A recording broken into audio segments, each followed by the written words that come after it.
I'd like to talk about two alleged contradictions this time because I feel like one of them is kind of easy and the other one I think is actually kind of wonderful, if we begin to take a look at what really was taking place. Anyways, the first alleged contradiction is between Genesis 10 and Genesis 11. In Genesis 10, we read in certain portions there that there were many nations with many languages. But then in Genesis chapter 11, at the very beginning, we read that there's one language throughout the entire world. How do we reconcile that? Well, it's really kind of simple. In Genesis 10, we have the genealogy of Noah and his sons, Shem, Ham, Japheth.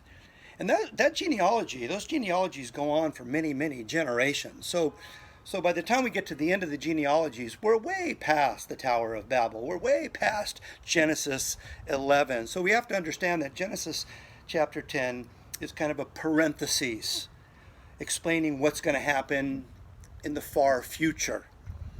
In chapter 11, now we're back to the narrative in Genesis. So there's no contradiction there. There's just a matter of understanding that chapter 10 parenthetically states the generations of Noah, and then in chapter 11 we go back to the story of Babel. But that brings us to the other alleged contradiction, and that is that it's stated in this particular accusation that God confuses the languages at the Tower of Babel. But then the Apostle Paul says that God is not a God of confusion. Well, how do we reconcile that? For those of you who don't know the story, in the Tower of Babel, basically the world got together and tried to build a tower to heaven. It was man's best effort at self-actualization. And we can do it. We don't need God.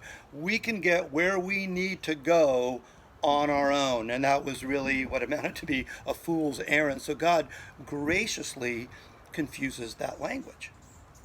Now, when the Apostle Paul writes that God is not a God of confusion, he's actually talking about what's happening in a church service where people were talking out of school, there was a lot of confusion, and he's saying, look, in the church service, people need to understand what's going on because God is not a God of confusion. So how do we put those things together? When man is making his own confused effort at somehow reaching heaven, God graciously stops that, like he did at the Tower of Babel.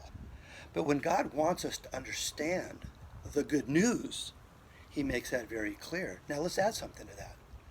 At Pentecost, we see the Tower of Babel reversed.